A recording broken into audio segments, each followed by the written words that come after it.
Hey, what's going on? Keith from Trigger Happy. Going to do a knife review tonight. This is a Cold Steel Voyager, and I'm a big fan of Cold Steel. I've carried them in numerous different knives over the years, and I think they make a really good production knife. They come razor sharp from the factory. They carry a good value because a lot of their stuff can be found easily under $100. This Voyager series can be found usually under $60.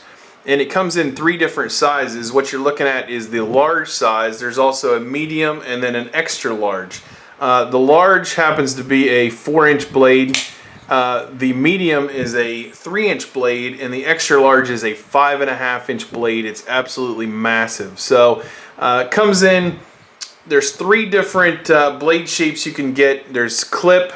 There's the Tonto point, which is what this is. And then if you get up into the extra large size, there's a Vaquero, which is kind of a curved look to it. Pretty interesting. I'm not sure how useful it is, but this is the first Tonto blade that I've had, and I gotta say I'm not so sure on it yet. But in terms of the blade itself and the sharpness and usefulness of it, it's excellent. It's AUS 8A steel, which is pretty good knife steel. It holds an edge pretty well, and like I said, Cold Steel blades come absolutely razor sharp. You know, if you watch some of their videos that they put out, I mean, they're shaving people with this thing. Obviously not the serrated edge, but you know, it kind of shows how sharp these are.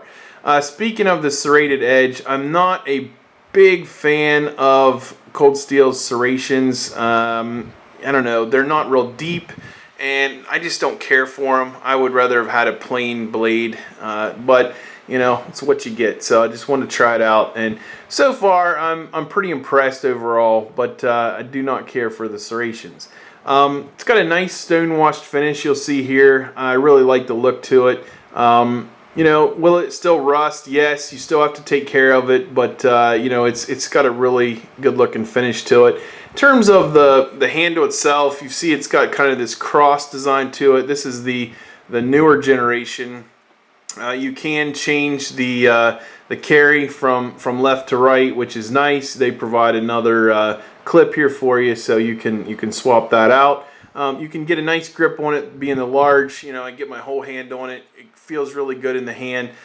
There's no jimping here on the back of the blade, which I would like to see, where you could get a thumb on there and a little better grip. What they do provide is absolutely worthless, but you know, locks up with their triad locking system really well, very tight. You know, there's no play here at all, so you've got a really tight lockup, which is good.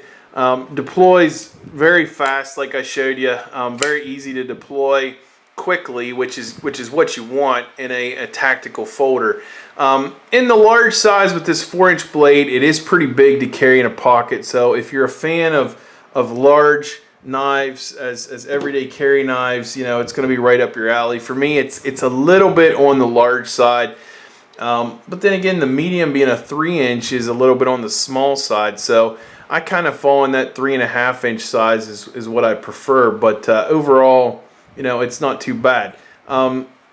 You'll see here, you know, there's no on the thumb stud, it's not different sizes like a lot of knives have. So whether you carry right or left-handed, again, you won't have to switch that out, so it deploys quite easily.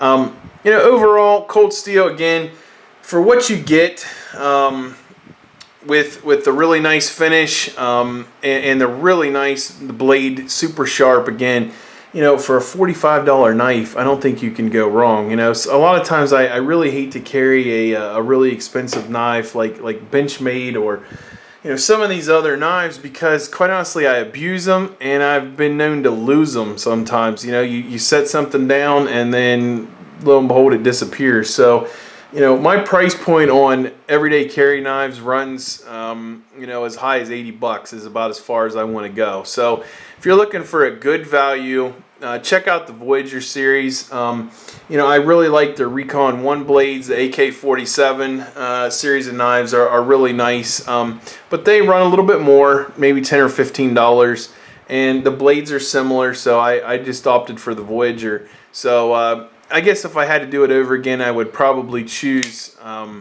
you know, the clip point.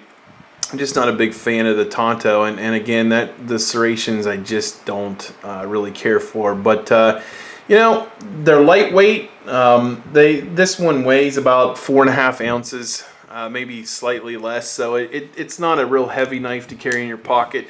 And again, locks up nicely. So check it out, Voyager series from Cold Steel. I think you'll be pretty pleased with it. So we'll see you next time.